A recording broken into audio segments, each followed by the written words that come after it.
Robin says she doesn't see anything yet, but it should be coming up here pretty quick, right? It says it's going live. It says now, all right, I'm going to start that whole spiel over again. We actually are live now. There was a bit of a delay. So we're going to turn a bowl today. It's out of a piece of green cherry, and it was cut down a while ago, but it's still wet. So if this is your first time here, my wife Robin is on the phone with me. So if you have any questions, just leave them in the chat, and you guys can hang out with her, and I will get this thing turned. I'm going to turn the outside of it first and put a tenon on it, and then we'll grab a hold of that and get the inside cleaned out. So Robin has a little thing on Facebook Marketplace. So she set it up to anytime there's any free wood in our area, she gets a notification. So we went up to just outside of town and got this, and I'll show you pictures real quick of that. It was about 3 miles away from the house, and so we ran up there, loaded up the whole truck. They were big, giant rounds. So actually, we had to go up there twice because she showed me the picture, and I go, they don't look that big. I could just pick them up. We ran up there. They were huge. We had to run back home and grab the chainsaw, and there were about 6 big rounds, and I had to slice them all up into thirds to be able to lift them. But yeah, it was really nice, and it was all cherry. There was only one of them I could actually lift. So yeah, we're gonna get this. What I did was I just kind of cut it round on the bandsaw, and then I took a couple of passes to get it trimmed up, cleaned up, just to speed up the whole process of it. I got it in between centers, and it is, let's see here, about 14 inches in diameter. So pretty good size, and about 7 inches at the widest spot there. All right, let me switch cameras over here real quick, and we'll get started. And then, like I said, if you have any questions, just put them in the chat, and Robin will relay them to me. All right, so here it is, and it's got a few cracks in it, a couple little punky spots, but we're gonna go ahead and bring the bowl around this side, and then put it on the lathe and grab it and start hollowing out the inside of it.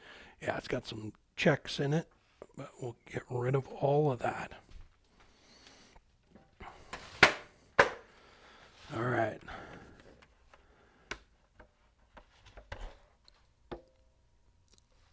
And I'm going to start out, and I'm going to use the bowl gouge to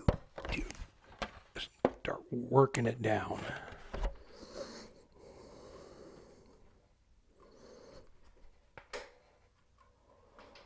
All right. Let's slowly work at that.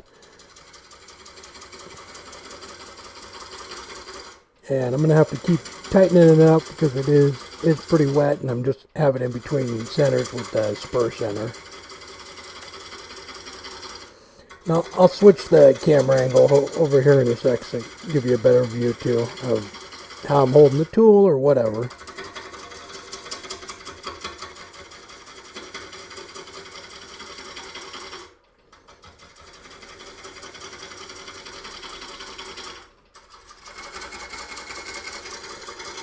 So I took the camera that's above the lathe, and I put it all the way to the top to try and get, because you could only see about 3/4 of the blank, and still you can just barely see it. So I'll move the other camera over in a second.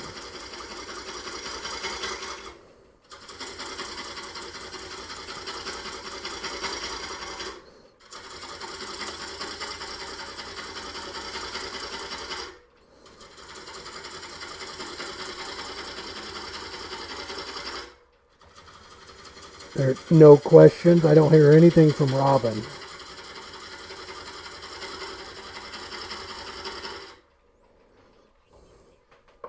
Yes, this bowl is going to be a big cherry. So there's a little punky spot too.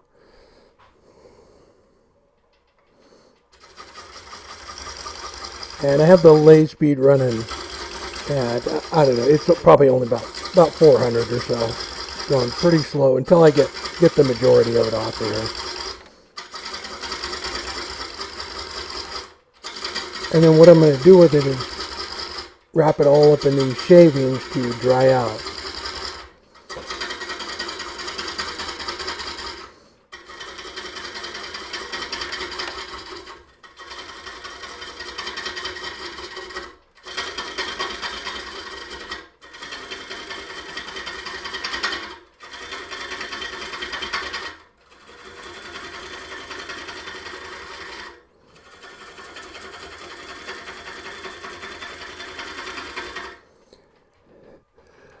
I'm sorry, one more time. How long will it take to dry? I'm going to leave it probably about an inch thick, so it'll probably take 4 or 5 weeks. But I'm going to wrap it up in a bag, so that all slows down the drying process. So, yeah. Let me tighten it up a little bit more.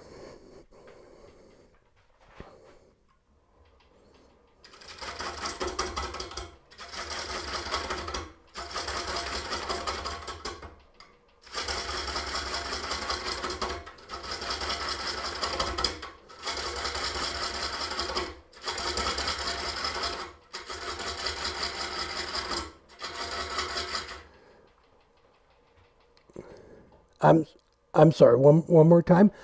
You're a little gargled when you first start talking, and then it clears up. I'm not sure what's going on.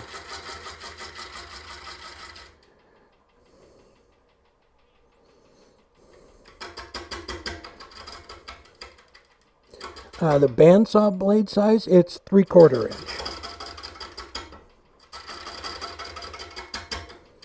I have a couple different blades I change out, you know, a small 1/4 inch one for doing stuff, but the one I mostly leave on there is 3/4 inch.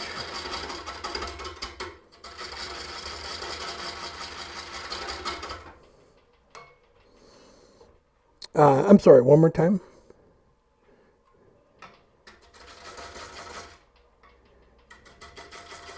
Yes, it is, Scott. That is a limb right there that was coming out. Right there. Yeah.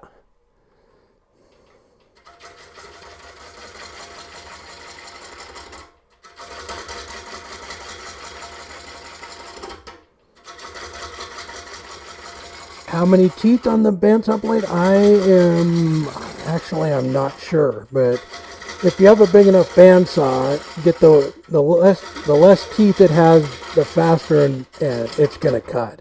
So especially for roughing stuff up, like, you know, like turning blanks, if your bandsaw can handle it, the fewer teeth the better. Just like a chainsaw.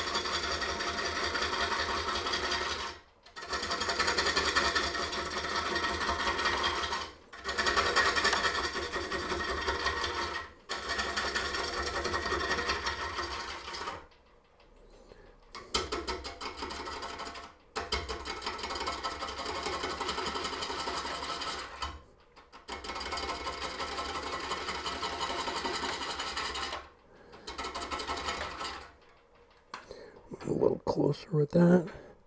Almost got that out of there. Yeah, it's pretty soft, that spot right there. You can see that.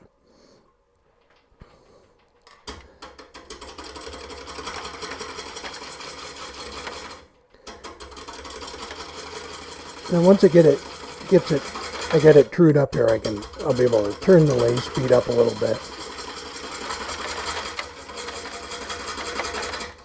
It's still a little bit off because of the top of it and that limb sticking out, so it's always going to be a little bit out of balance.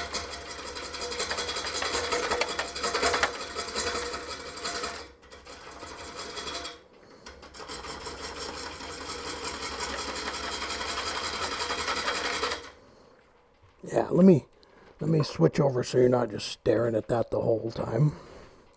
Give you another angle. There we go.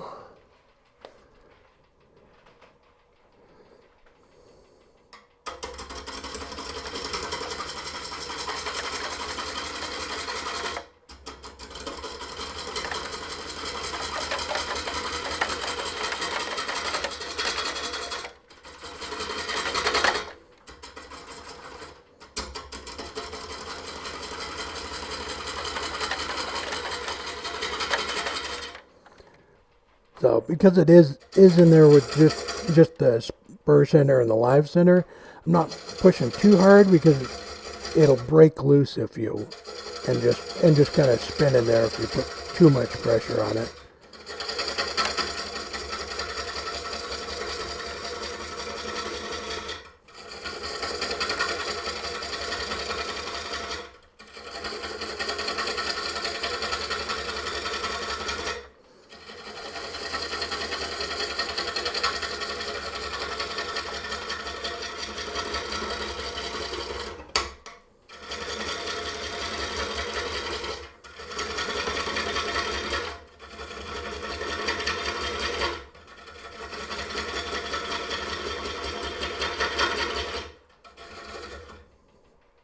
Move it up a little closer.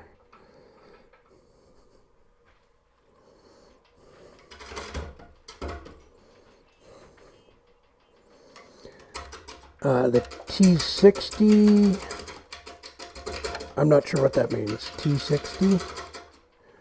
Oh, yes, we have a Harvey lathe. I'm not sure what's going on with the audio, but it sounds like you're underwater, and then all of a sudden I can hear you clear. Yes, we have the Harvey lathe. It's in the mobile shop. Yeah.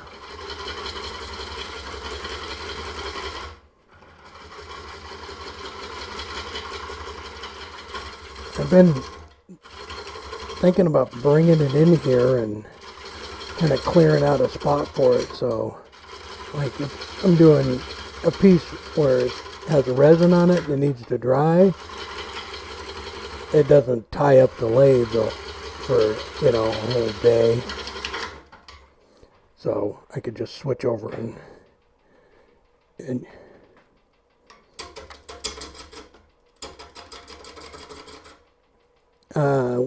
what's my favorite roughing gouge?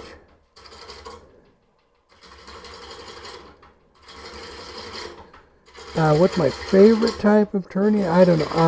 I like lidded boxes. I really like that, and I guess that kind of incorporates a little bit of everything in it.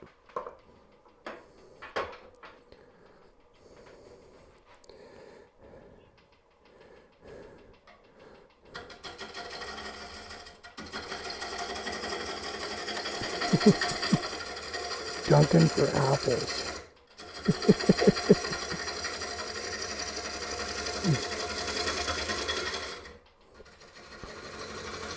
Alright. I'm just going to give it the basic shape, and because we are going to turn this again, it does.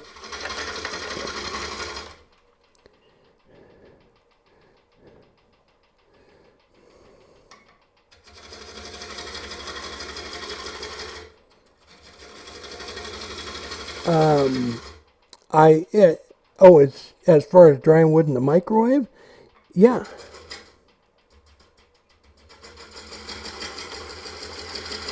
Oh, yeah, it does crack. I use the paper bag method for most of the stuff like this. I just pack it back into the shavings, and it's still, some of them crack.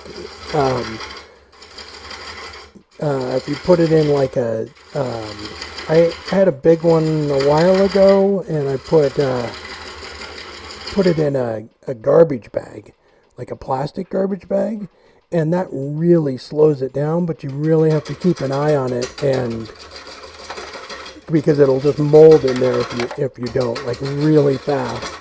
So you have to check it every couple of days, rotate it around. I just kind of left the top of the plastic bag. I didn't tie it or anything. I just left it kind of loose so that it was still, let it dry out but not mold too much.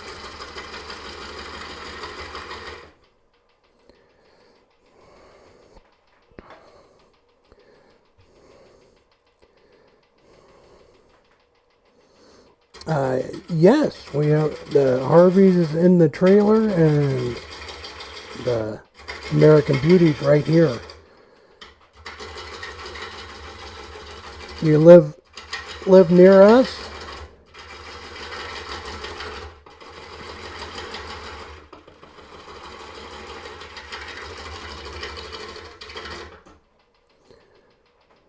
right, I'm going to bring this around just a little bit more. And start bringing that down. I'll make that the tenon. Ooh, a little bit off. All right, let me switch back over for a sec. That's a better shot.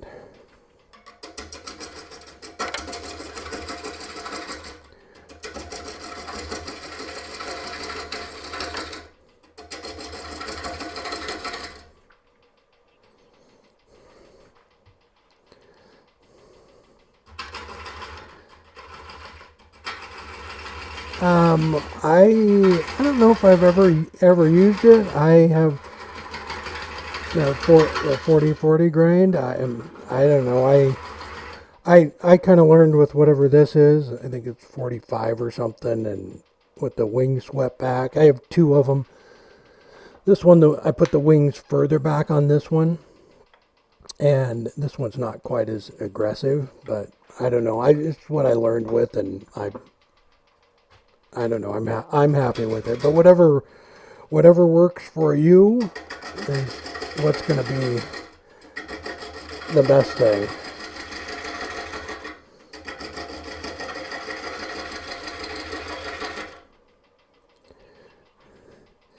How long do you keep it in the paper bag? So until it stops losing weight. It generally, it kind of depends on how thick it is and what type of wood it is, but I'm going to say, close to a couple of months. And it depends on like where you are in the country too. All of that comes into play. So we're in Oregon where nothing ever really dries out here, so it's going to be different if you're in Arizona or Texas or something.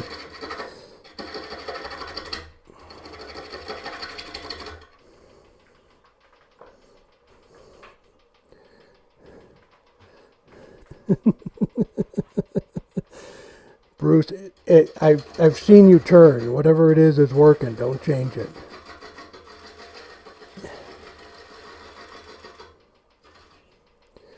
Why am I cutting with the grain? Going down? I don't know. Just trying to get the tenon on it. When I do the final cut, I'll come back up on it.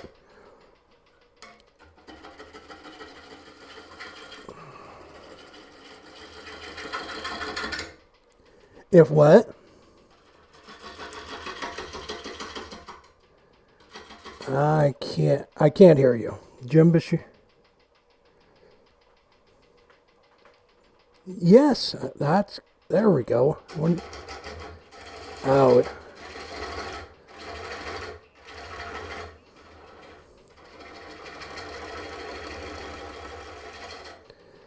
Yes, we are. We're going to get started back up here, Jim, with the podcast very soon. So we're just, we were kind of taking a break, and Braxton has little kids too, so he became a school teacher. So but we'll get started back up soon.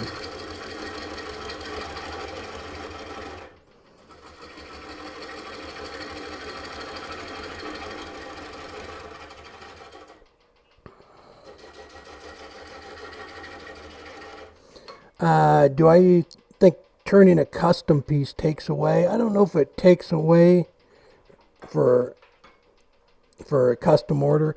I think it does. I don't know if it takes away from it, but I would rather not. I would rather just turn, because I don't know, it's kind of like you're on a deadline for it, and I don't know, it almost becomes kind of a chore, opposed to, just turning something and then putting it up for sale. So I would rather do that.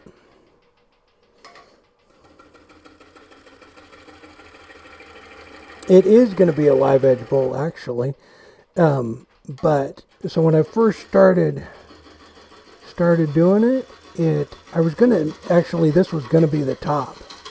And then I got to looking at it, and it looked better the other way. So I'm gonna do it that way.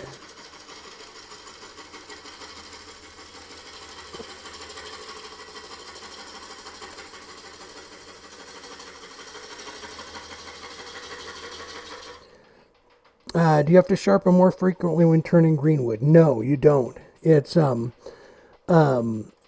actually comes off there. I don't know if it's any less or more, but it's much more enjoyable to turn green wood because there's not the dust.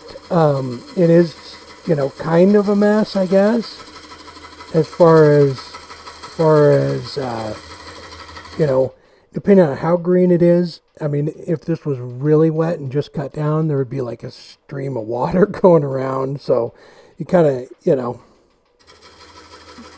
definitely have that, but it's more enjoyable to turn green wood, I think.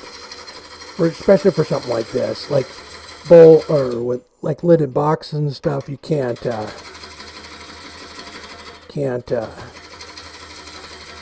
have it green. You want it nice and dry or the lid won't fit.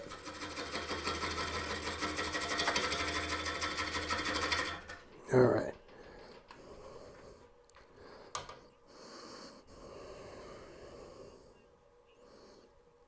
Oh, yeah. Yes, we are in Sherwood. We're not far from you.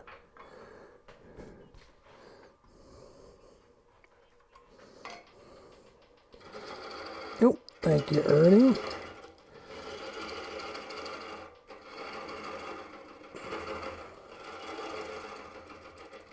Nope. Yes, Scott. We were being in kind of limbo there for a while was not good. But yeah, it's all good. Just need to keep an eye on it and go from there. Yeah.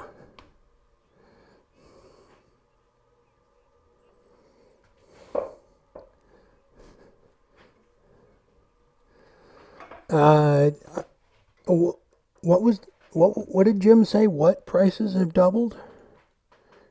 Oh, Myrtlewood. Yeah. You know what's funny is I think the price of wood on everything has skyrocketed, even like plywood. Not that I don't quite understand. I mean, it's not like there's any less myrtlewood than there was last year, but I think the prices on everything got jacked up. Yeah, Jake was going to build a shop, and he's putting that off because of the price of wood.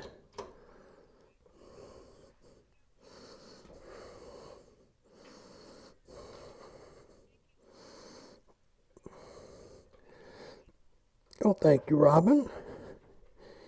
Yes, Mike is awesome. Yeah, he's doing lives all the time now. Yeah, Mike, awesome, and a great turner too.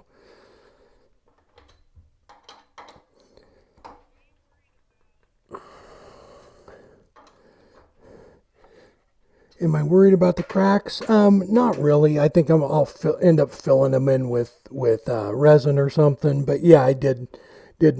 I saw that before I even started turning it. I have another piece too, but I'll figure it out. I'll fill them in or do something with it once it dries. I can't really do anything right now because it's wet and it's still gonna keep moving. So it would just open them back up, even if I put CA or something in them. Yeah.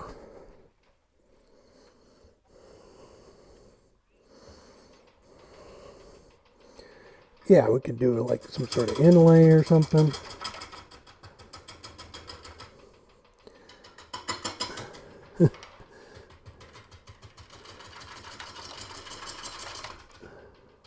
I'm just going to round this.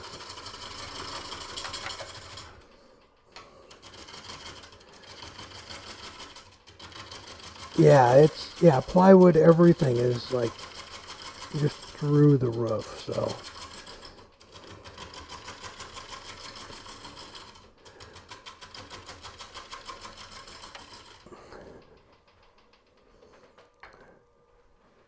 I think I'm...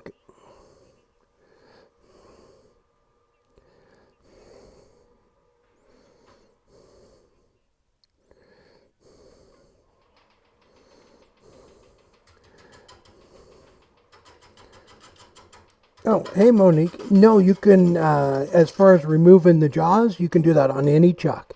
It's even, you know, if it's one that, you know, just has the Allen screws, you can take out a couple of the jaws and do exactly the same thing.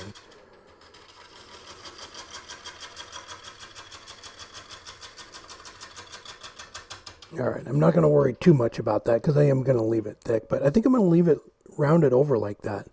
Kind of like that. We'll get in here and start cleaning it out.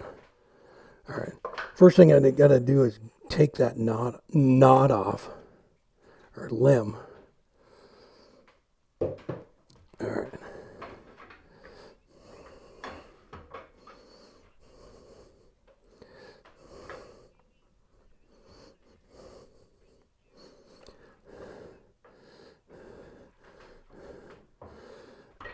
What?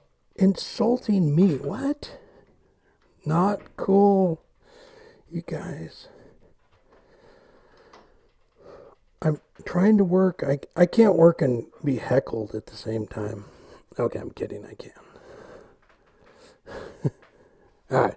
Just going to take it nice and slow. One other thing, it is, yeah, the camera's up here. So, in fact, I taught a bowl glass a couple weeks ago, and I mentioned that too. So if it's green, leave yourself a little bit of a gap there as far as the tenon size, so that you can just keep checking it, go back and checking it, and make sure it's tight, because when it's wet, it compresses the wood. All right, just gonna take this slow and just chip off this little limb here.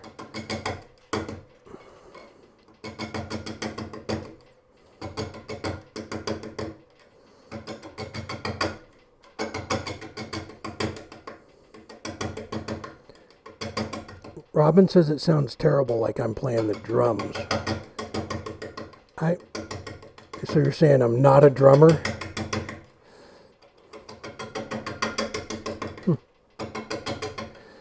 So I can't sing, I can't play any instruments. I guess I'm gonna have to just stick with wood turning. It's got a good beat. You don't like that?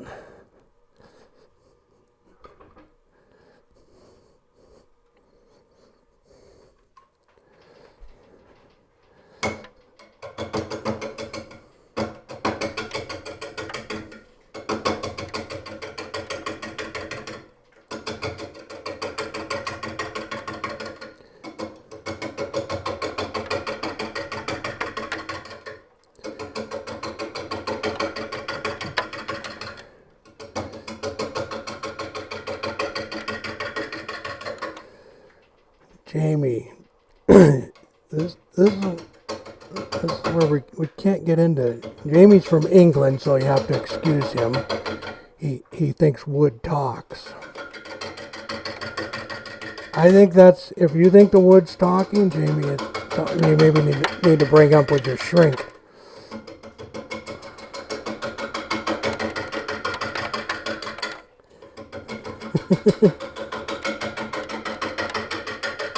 What is the best wood for wood turning? I'll wait like 2 seconds because somebody's going to put free in the chat. Have they already done it? Nobody wrote free? Oh, come on. That's the number one thing. Any hardwood is good. As far as, you know, whether if you're just starting out and learning, any hardwood is fantastic. So I would just go with that. Don't use like pine or fir. You know, they're really pitchy. I mean, you can turn them. They're just, it's kind of a mess. But yeah, maple, walnut, you know, cherry, any kind of hardwood works well. Some of them are better than other ones, but for the most part,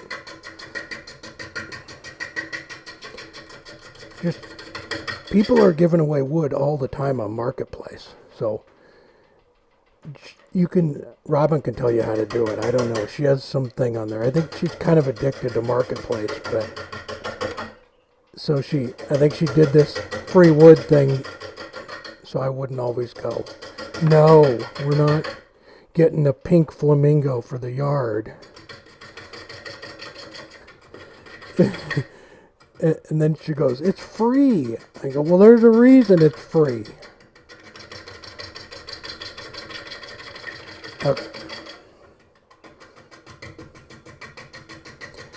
Crepe myrtle, we don't have that out here. It's back like in I think Georgia and back there. But I've turned a couple pieces.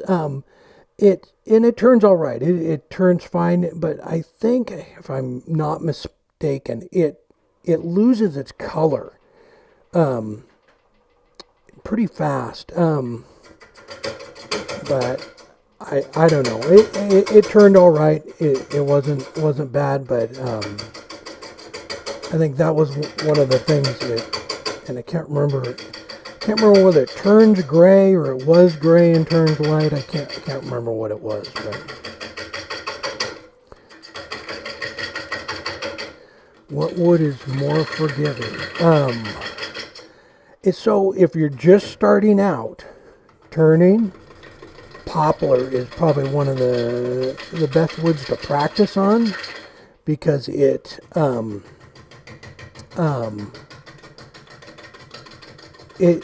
a fairly soft wood and it's fairly cheap, and so if you get a big catch with it, it's not going to be like turning, you know, maple or something and you try and rip the tool out of your hand or something like that. So poplars are pretty forgiving.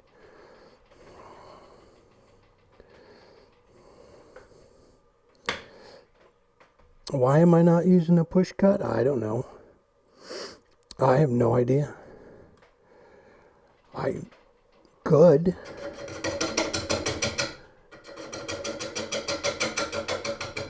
I could go that way.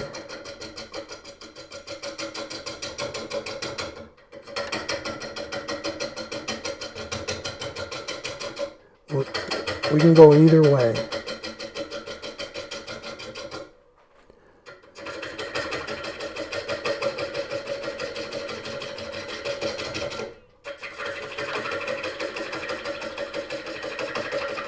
Free wood again. Free wood works for anything.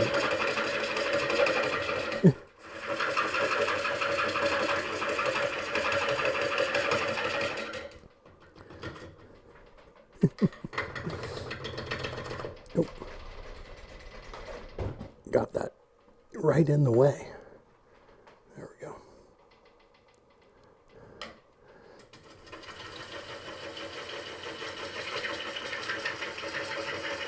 Here, let me switch cameras for you here so we can get you right inside the bowl.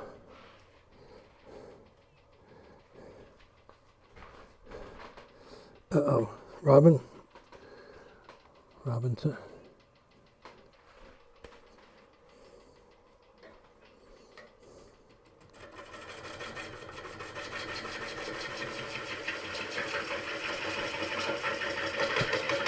Wayne. Wayne's calling me out on the wood talking and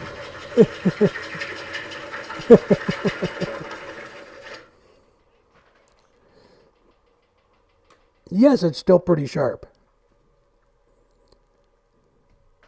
I can sharpen it up though. Yes, it is. It's green wood. It's green piece of cherry.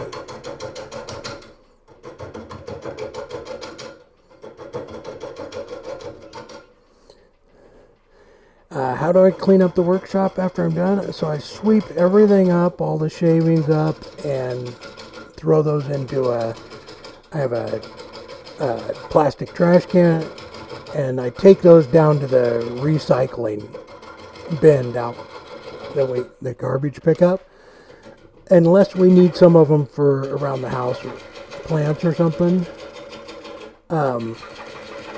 And then I use the shop vac, or not the shop vac, I have a dust collector, and I use that for just cleaning up the fine dust. It's still, the speed, it's still about 400 or so. It's because it's not quite true. I'm not gonna bump it up too much. I'm on a wood floor in here too, so we don't want to go crazy. I need to get... This is a push cut, where you're actually just pushing into the wood. And I was going across that limb like that, and that's a pull cut, and somebody mentioned that. So when you roll the tool over at an angle, that's a shear cut. When you're actually using the wing of it right there.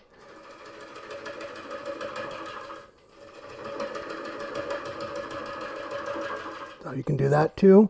And that's a nice way to clean stuff up.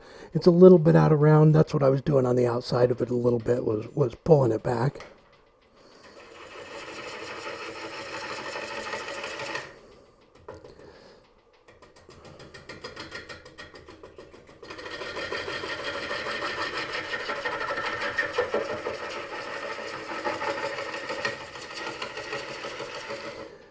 Jamie has a why aren't I turning faster? Because, watch.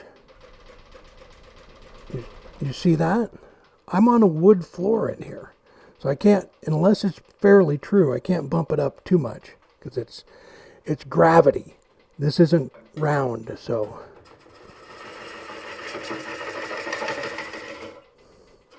It is mounted to the floor, but it's still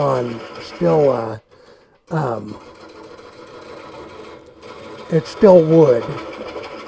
So I'm trying to get the shop moved out into the garage, which this shop is right behind the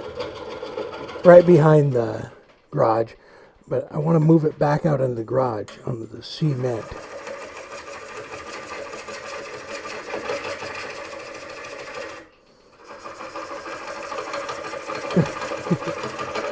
Jamie wants me to use the #1 hauler. Once I get down there a little bit, I can. I don't want to, when they're not true like this, so I'm getting down there, it's all smooth, but when it's out around like that, when you're coming around there, unless you have the speed way up, the bowl gouge works better. So, and that's what I kind of talked about too, is just certain tools do jobs better than other ones. So for something like this, the bowl gouge is better.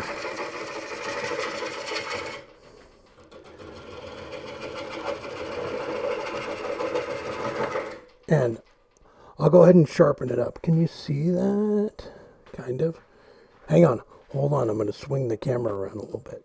Don't get sick. There we go.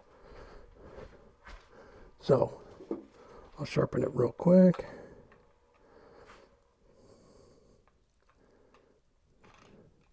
It's like that. Slide it in there.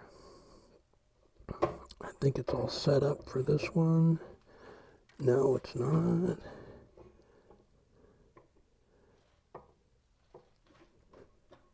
It's like that. You gotta let the speed.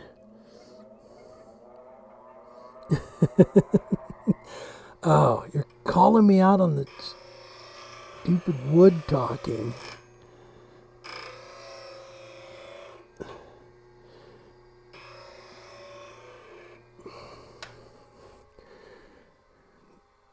Everybody out in the chat, Jamie knows the wood doesn't talk. He's just giving me grief. For some reason.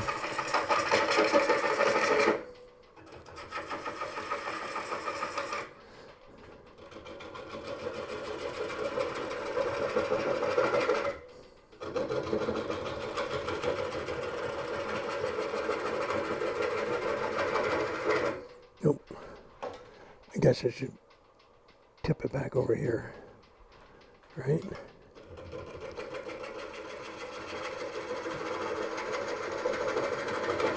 No, I've never tried the Tormac sharpening jig. The only ones I've had was the Wolverine and then the Kodiak. That's the one I have now, and they're really similar. The one I have now is just it has presets on it, so there's really, you basically just slide the tool in there and drop it down on the little preset and you're done. So it's actually really nice. But it's a lot like the Wolverine, the Kodiak is. And I have CB end wheels is what I use.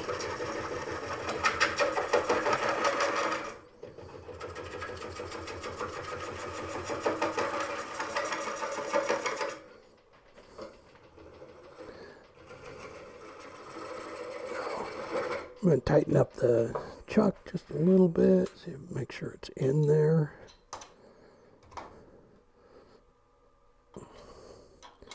Turned about a quarter or so. All right. So I guess I kind of wanted to go leave that, but the bowl gouge chuck is 5/8. I kind of wanted to, I don't know. I think I'm going to leave it. I like that natural edge right there. And I had to take it out a little bit there, but I think I'm just going to come back in after I get it hollowed out a little bit more. What grits I have, mine is, let me see, I think it's 80 grit and 600. Those are the two, but for just like general use, I think the like 80 and 180 or 80 and 240 or something work really well for sharpening tools. You don't need the 600.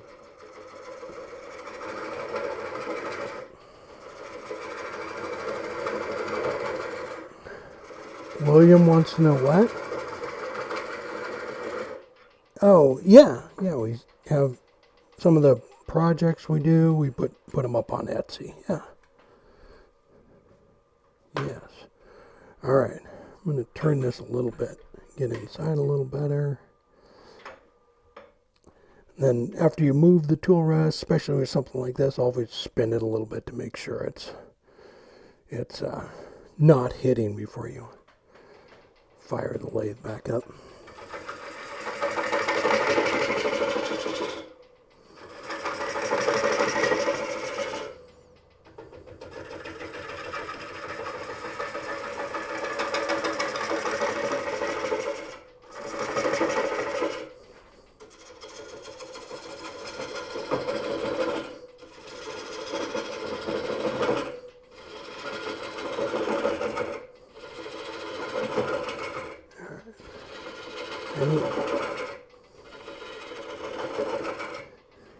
This is the 5/8 bowl gouge.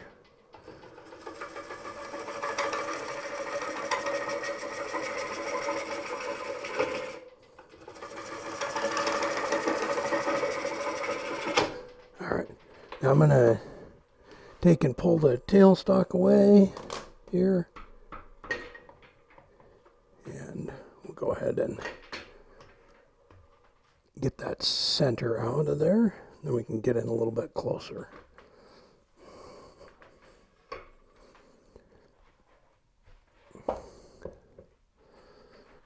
All right. No more jokes about free wood or the tool or the wood talking to me.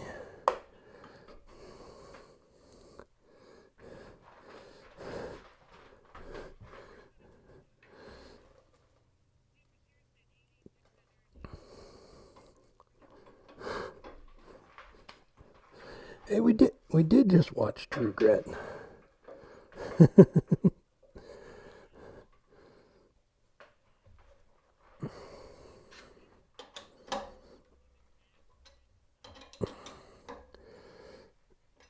Jamie, we already went over the MASH theme song. It's not going to happen. It's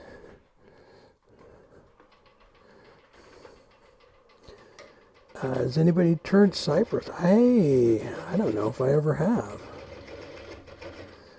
turned Cypress.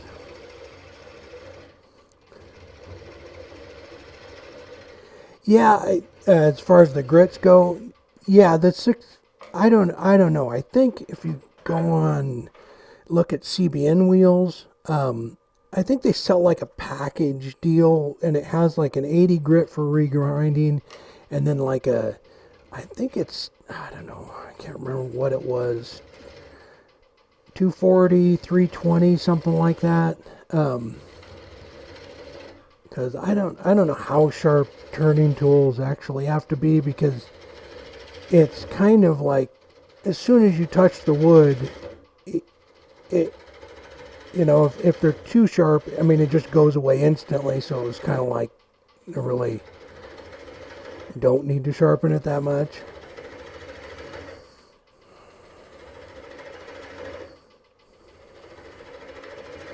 What angle? I believe it's a 45.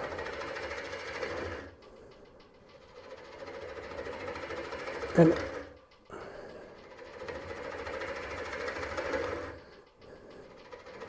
hey, Rob, how you doing? All right, move this closer now.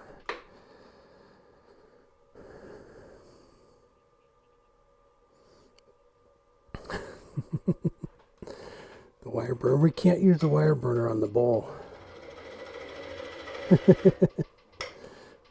And the bowl's talking to me and saying, don't use the wire burner.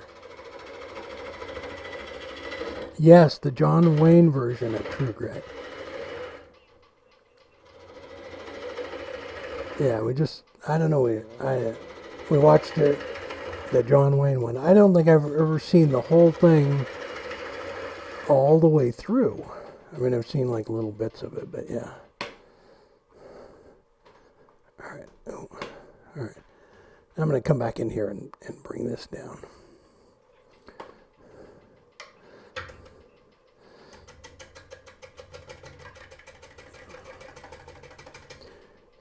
Just add water. Yes. I do soak a bunch of wood in water.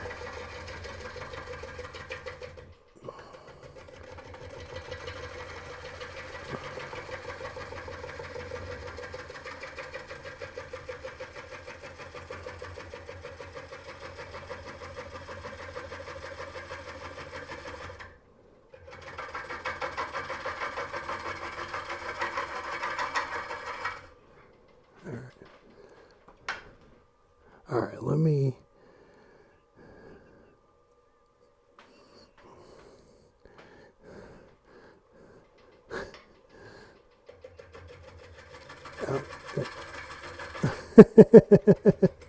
Okay, well then if the wood's telling you that, Jamie, then you should probably listen to it. I apologize about the therapist comment earlier.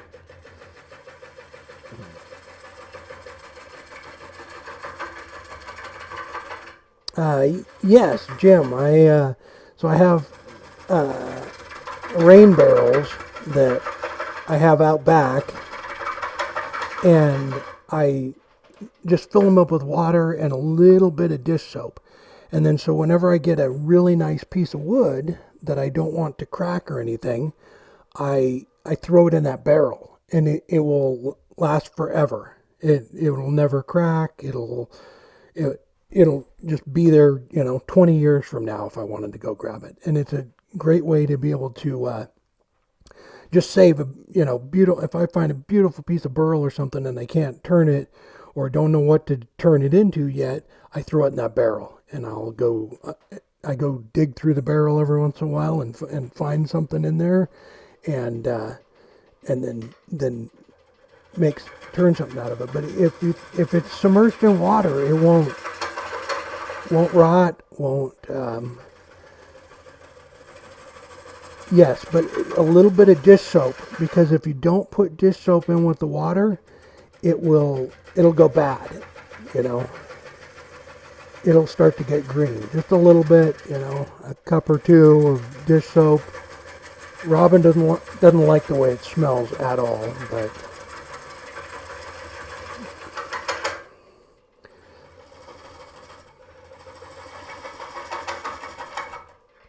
What's the hardest turning project I've ever done? Huh. I don't know. As far as like difficulty to turn, you know what? I'm going to say that polyester resin and aluminum bowl from Peter Brown. The murder bowl. It was tough to turn that polyester resin. It wasn't fun. It was just it was chippy and it was kind of a pain to turn. So I think that was probably the hardest thing. I didn't want to screw it up, you know, but it was definitely a chore. I mean, I've done a bunch of big projects where there are lots of little pieces, but all of it's actually pretty easy turning.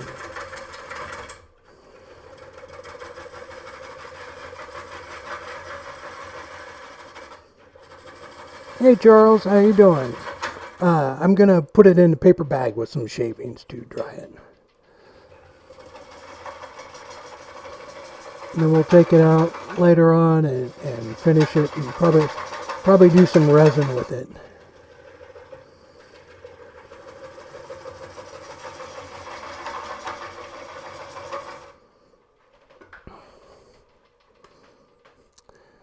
How do I check the thickness of it? So you can take just about anything. So it has the tenon on it, and I'm going to leave that. So at that point right there where the center is into the chuck, it's probably going to be double what I'm going to leave the actual wall thickness, because you can't take you can take the tenon off, but so it'll be 2 inches right in the center, and then the rest of it as I bring it down will be an inch around it. So it will be a little thicker spot. But yeah, you can, there's some little jigs you can make. What I usually do is just find a spot on the bowl, put anything up there, mark it, and then bring it out here, and then I can see exactly where it's at. Or fairly close, especially when you're rough turning like this. It doesn't have to be perfect.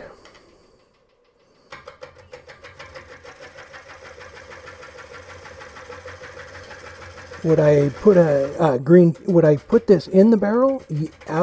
Absolutely. You could actually just take this right off the lathe. Let's just say it didn't. I'll switch cameras for you. I mean, it's already started to crack here.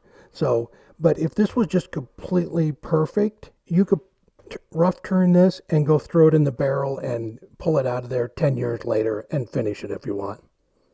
And it would look just like this. Or just without cracks or anything. So, yeah, absolutely. You can just throw it in there and not even worry about it. But it still has to dry. So when you pull something out of the barrel, you still have to dry it. So it's not like the water's doing anything to help. It's actually kind of replacing the wood moisture with just regular water, but it's not. It still has to dry. And if you pulled this out of there 10 years from now and set it on the floor, you'd come back in a couple days and it will all be cracked again. So you still have to go through that process.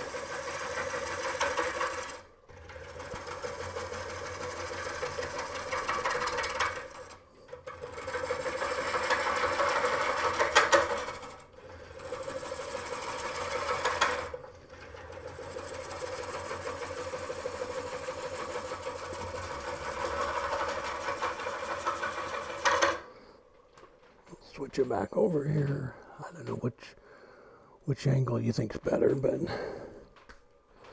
why is Robin laughing?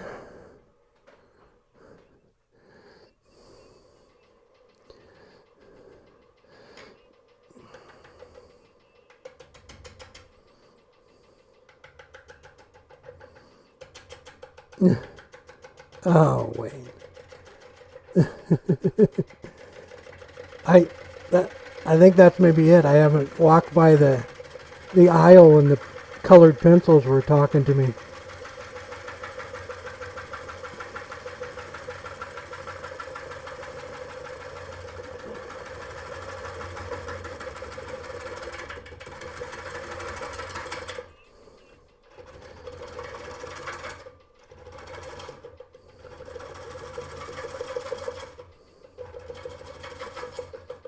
Yeah, that's very cool. I've turned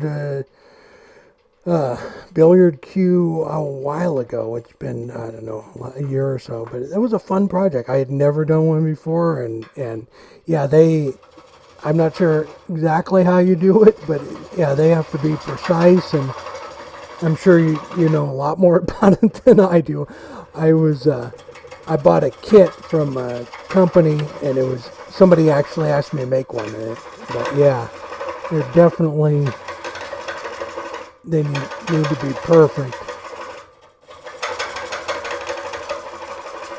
I think it was, I can't remember exactly, but I think it was maple, and I believe it was Bacote was the bottom of it. Yeah.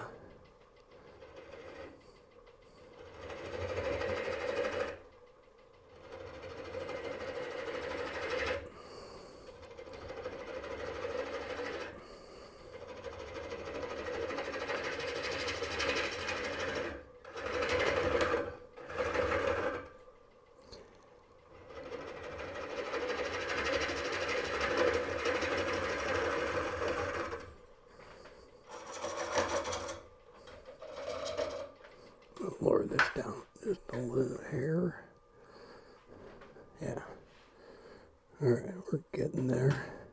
And I just keep checking this to make sure, because I know it smashes the wood down and it will loosen it up.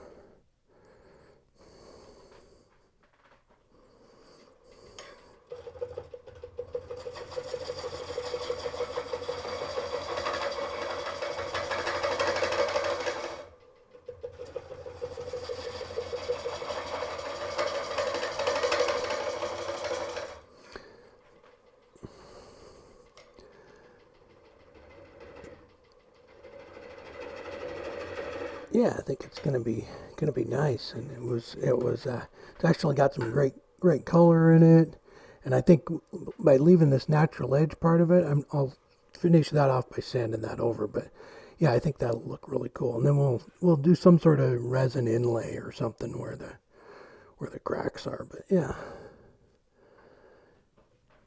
I was finding a whole truckload of free cherry. That's a good day.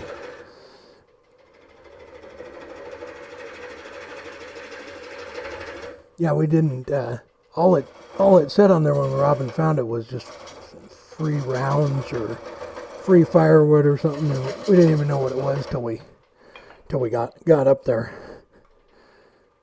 Yeah.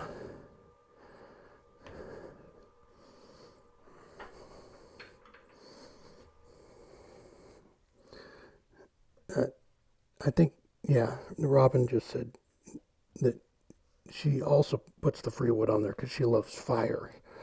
So that it's a win-win. We could find some firewood too. But we're not burning this.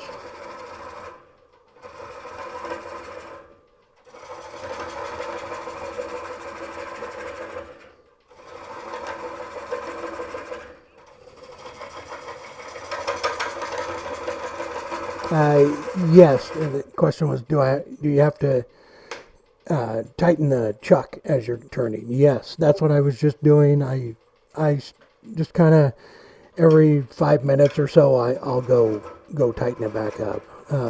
Depending on how wet the wood is too, if this was like just cut down, I would check it even more. I wouldn't wait that long. This piece of wood has actually been down quite a while. It's still wet. You can feel it, but it's not, it's not like it was taken down yesterday. So if it was, I would probably check that every couple of minutes because it's so much gushier. That's gushier is a technical turning term. So definitely check it more the greener it is.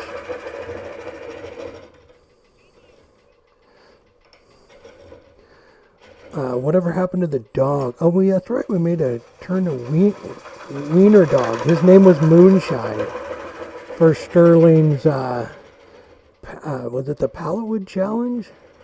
Yeah. Yeah. Yeah. He's in the camper. We have him in the camper. He's our road trip dog. All right, let me kind of eyeball it here, see where we're at. All right, still got a ways to go. Does anybody have any other questions? As I'm just messing around. I know I do need nobody says thing yet, but I know I need a bowl core.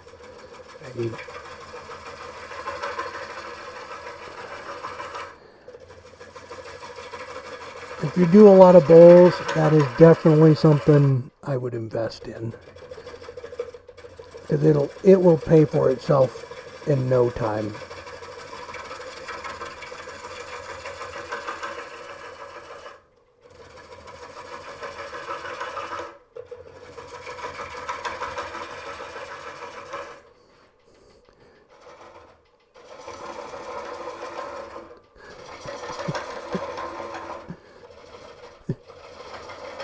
Yeah, it's I don't do a whole lot of bowls, but we were making sinks and stuff, and even just doing like limited stuff like that. Even making a couple of sinks, the bowls you would get out of the inside of it would pay for the tool.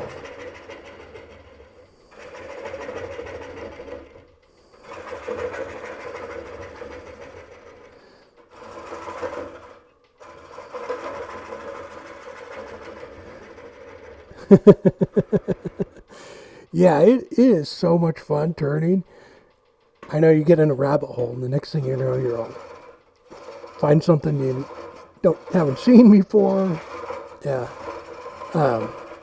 Wood turning is, I don't know, I've been doing it for 26 years now, I guess. And I don't know, it's just so much fun.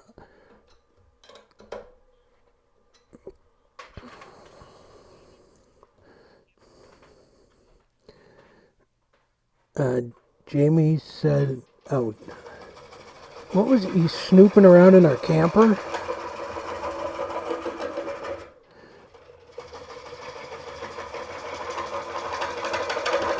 Yeah, we have hiding spots in the camper, Jamie, so he was in there somewhere.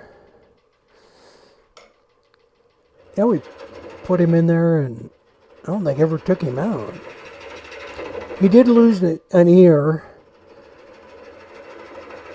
that, I don't know, I needed to glue back on or something, but he's in there.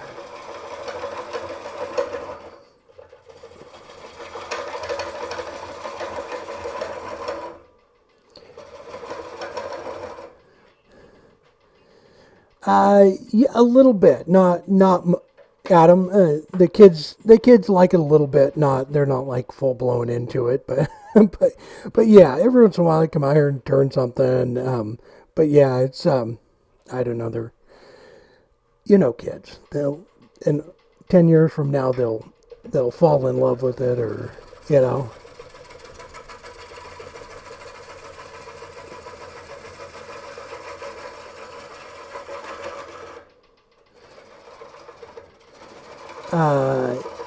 Yeah, palm is like super gushy. I can't remember. I thought I haven't eucalyptus. I don't even know if I've ever turned that. That I'm not sure of. Um, that eucalyptus. I don't know if I ever have. But somebody did something with palm wood not too long ago. I saw but they used resin or something. I can't remember. But yeah, I saw something. It was pretty cool. But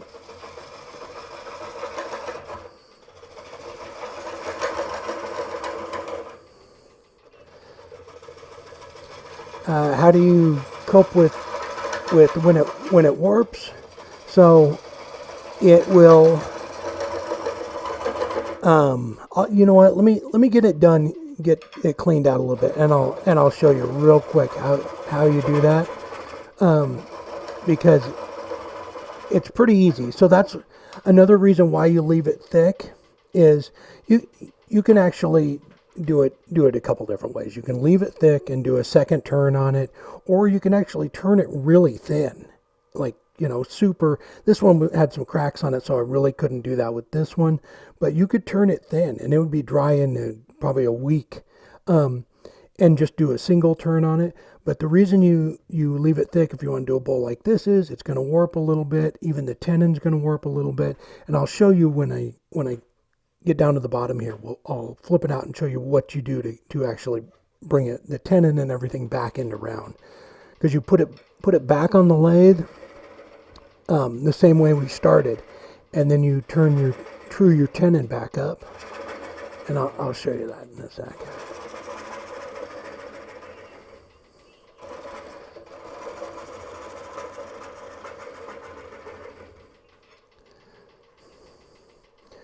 Any precautions when turning the driftwood? I really, the only precaution I would really do is make sure there's no rocks in it. So I would just wash it out really good. You know, definitely, you know, wear a mask whenever you can, but I don't think there's really anything in the water that's gonna mess with it. But definitely wash it out, because they're full of sand, and that will dull your tools pretty quick.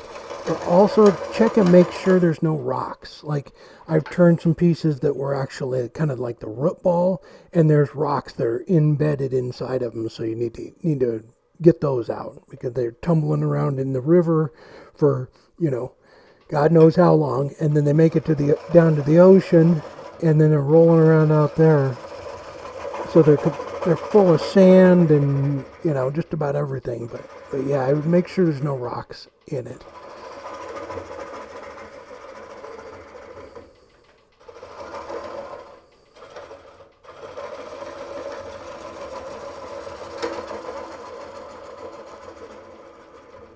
Okay.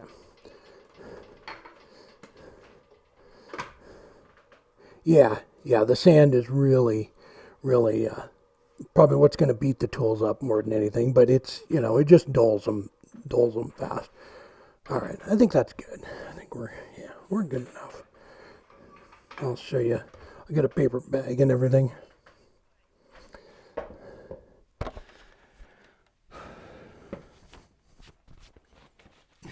Yeah, don't drag your lathe in there into the surf. But you can go down to the beach, and it obviously depends on where you're at. I'm here in Oregon, so we literally have, you know, I don't know how many rivers that run right into the sea. So I've gone down to the beach and pulled 3-foot burls off the beach, and it's just, you know, and they've been down there forever. So it's amazing. All right, let me switch over to the top here real quick, and I'll show you. So, so what you would do is, after you pull this thing out of the paper bag and it's dry, is you want to put it right back on the lathe like this, and crank it up there, get it as close as you can to center, and the tenon is the chances are this is going to be out around like an egg shaped, and then you turn that tenon back true, and then you can flip it around, or you can clean up the outside of it, and then you flip it around and finish the bowl. But yeah, that's going to be wow, that cracked.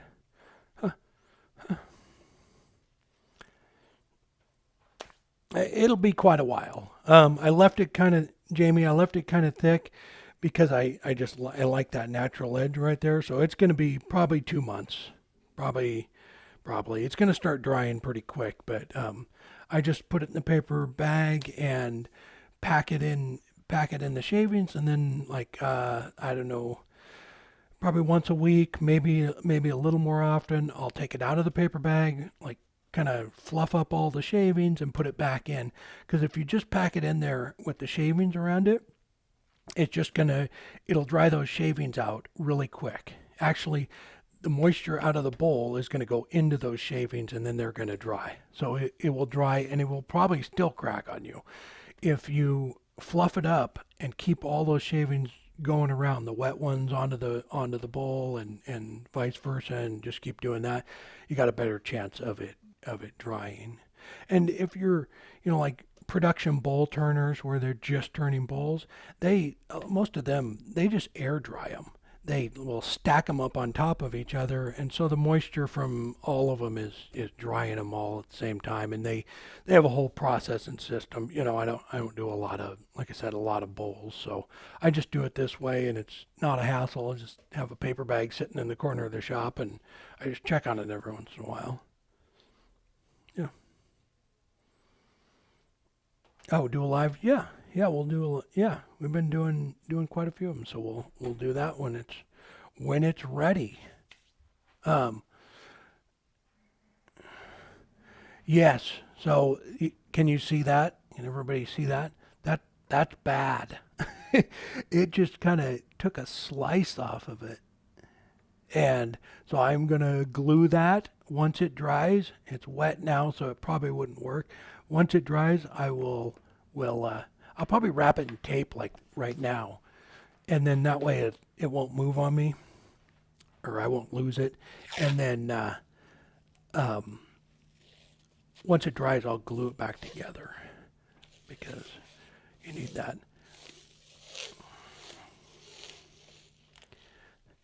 I probably wouldn't.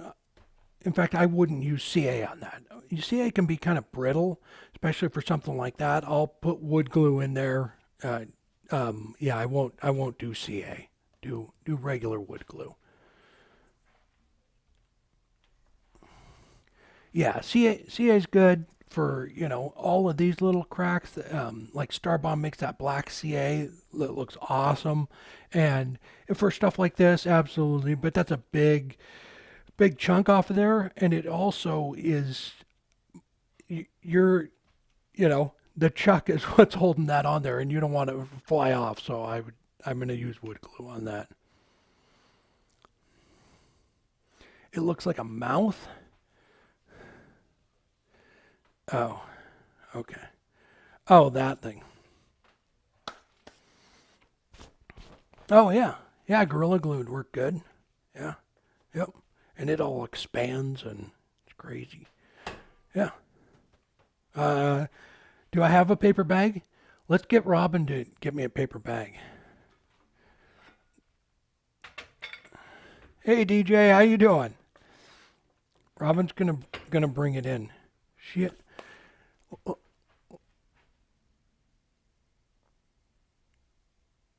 Do we have a paper bag?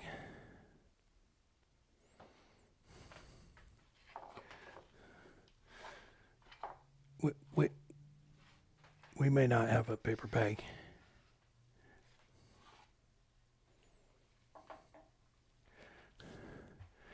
Hang on. We made it.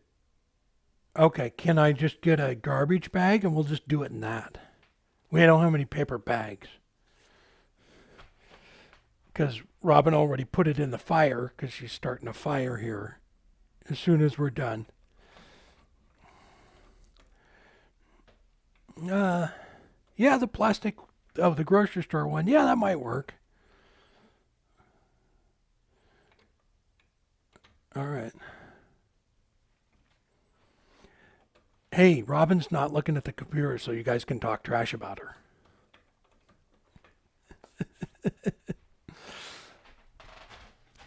Oh, you better hurry because she's coming back. Thanks. Yeah, that one might work. Maybe. Maybe. All right. Well, I'll have to get a paper bag, but I don't know. I think I'm gonna have a hard time getting that one closed. So I'll just use one of these. And so, like, if you do put it in a like a garbage bag, when I put wood into like a garbage bag like that, I usually use the yard debris ones, the big 50-gallon or whatever they are, 40-gallon ones. Um, they're black. They hold in the moisture really well. So they work really good. So the clear Gorilla Glue doesn't expand. Sweet, sweet. I could use that too. Yeah. Yeah.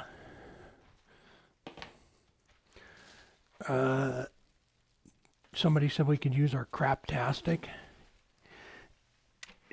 Oh, yeah, we're not.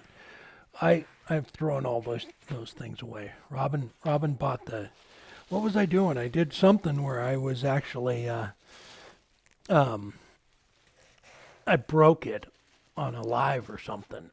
Oh.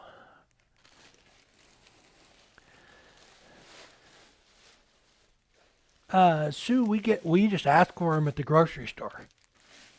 We when they ask us how they want it, we want it. We ask them for paper all the time.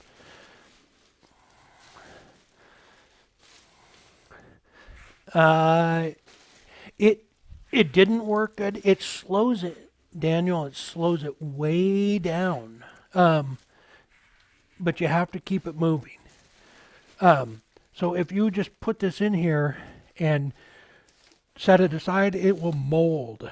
So because it's holding all that moisture and it's gonna by tomorrow the whole inside of this bag is gonna be wet. So you have to keep rotating it around. The paper bags are kind of the same way, but when the moisture hits the outside of the paper bag, then the paper bag dries, so it's kind of like doing it on its own. If that makes sense. That was a workout.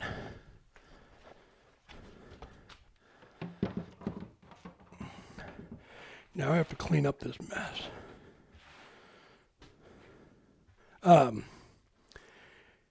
Yeah, I've used the paper bag method for years now. Every once in a while they crack on me. For the most part, it works pretty well. I did rice a while ago, and that worked really well. I dried a piece of madrone in it.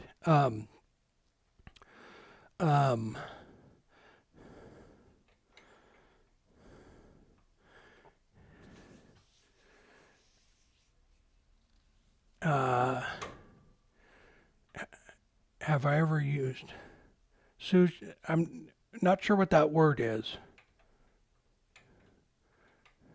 Desiccant. Desiccant. I don't know what that is. Great. It's probably some magic wood turner solution too, and I have no idea.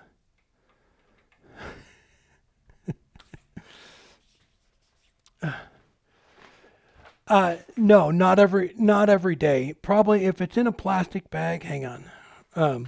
If it's in a plastic bag, if you're trying to dry it out, I would move it like, I'm going to say like every other day. And just disclosure here, I don't dry a lot of stuff in these, so I don't have like a system down. I don't know exactly, but I do know that the water is not getting out of that bag. So if you just leave it in there, it's not going to dry. I mean, it will eventually, but it'll be, a year from now. So if you want it to dry, I would definitely rotate it around like every other day, every 2 days, because the water has to get out of it.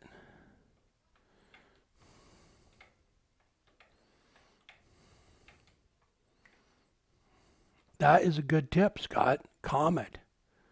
I didn't never heard of that. That will cut down the mold, right? Yeah, that's a good tip. That's a pro tip from Scott. Everybody get that? A little bit of comment. All right. Yeah. Silica beads, yes, those work very well. They're just really expensive. Um, and I know they're selling them now in bags. And I heard somebody talking about they store the moisture, but you can put them in the oven and bake them and dry them back out and reuse them. Um, that was kind of why we used the rice. We were doing a little test with it because like everybody, yeah, it worked great. And there, the old say, thing. Yeah, cat litter. I've heard that too. But the rice is clean, and it's cheap, and it sucked the moisture right out of it. Like they say to put your cell phone in there, it falls in the water.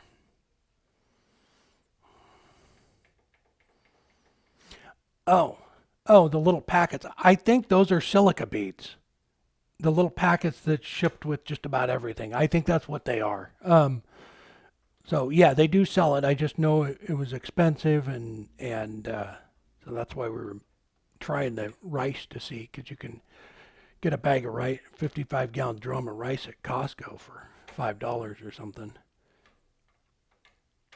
Yeah, yeah, perfect. That's an awesome tip. I'm gonna throw some in there right now. Right? Yeah, yeah. Um, but yeah, and then like if you're using a paper bag, just rotate it every once in a while, and so like if it was a paper bag, you'll go out there in 4 or 5 days or whatever, and pull it out of there, and you'll notice that all the shavings on the outside of the bag are already dry, and the shavings right around the bowl are still wet. So what I do is I pull the bowl out, fluff them all up, stuff the bowl right back down in it, so that it doesn't just just because once the shavings get warm, then it slows the whole drying process down because they're not sucking the water out of the bowl, if that makes sense.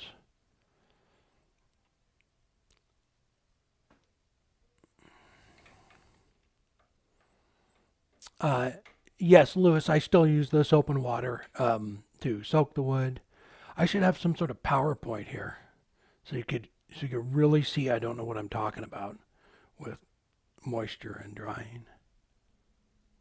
I need a whiteboard. Can we get a fancy whiteboard and we could just like play hangman on it, something. Um, all right, all right. If nobody has any other question, what's the number one warning I would give to somebody? Um, Basically safety stuff. It's definitely I'm all in trying whatever, but definitely just, no matter what tool it is or anything like that, definitely face shield. I've been turned 26 years. I still put the face shield on. Just because any little thing could fly off there. I turn, you know, right in the line of fire a lot of times doing different things, and any little thing could happen. In fact, I put a video up of a bowl flying off lathe, and it hits my face shield and is gone even before I have a chance to react. So it's like my table saw. I have a scar on my nose right there. I turned the table saw on, and one of the teeth flew off, broke off. I just turned it on. It broke off and embedded itself in my nose. So you just never know what's going to happen. I don't turn my table saw on ever without safety glasses now. And it's because of that. It happened 15, 20 years ago. And I put my safety glasses on every time I turn it on because if it happens again and it hits my eye, that's, I'm not digging that out of my nose like I dug that tooth out. I went in the bathroom, pair of tweezers, and pulled that tooth out of my nose. So, just safety stuff. Just always keep in mind, that any tool out here can hurt you pretty bad quick. Yeah.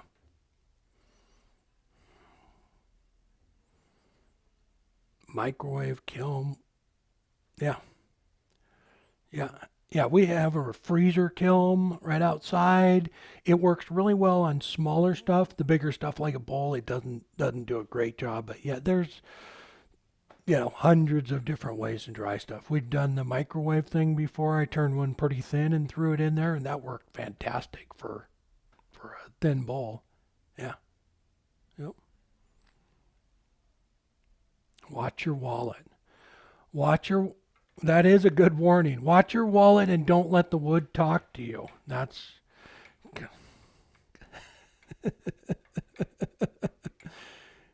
yeah, you can probably get carried away. Yeah. Yeah, just buy the tools as you need them. Definitely. Yeah, I probably have a couple of tools in here that I don't know, I've used like once or twice, which is not a good idea. Yeah. Yeah. All right, guys. Thanks for hanging out. I got another project. Is Bruce still there? Oh, he just said goodbye because we're doing his water challenge next week. Yeah. Yep. Okay. All right. Yeah, I think that's about it. We'll have another project video next week, and the craft festival is next week, next Saturday. We're actually doing a full video project video on Friday, and then we'll be live again for the craft festival. And Jamie or Robin, can you guys put that in the chat? The link for that. So so we got 16 people from all over the place. It starts off in England and it ends over here in the U.S. But yeah, bunch of different people doing different things. We have wood turners. We have stone coats doing resin. We got the glass blowers back again. Um, yeah.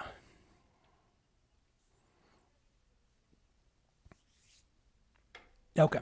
Yeah, I'll put the link at the bottom or in the description to the virtual craft festival. So, and it's like I said, it's going on all day. You can come and watch somebody and then go back and yeah, it's really cool. So good time, good time. All right, so we're doing that on next Saturday. Yeah, yeah. All right, guys, have a great weekend, and we will see you next time. All right, take care.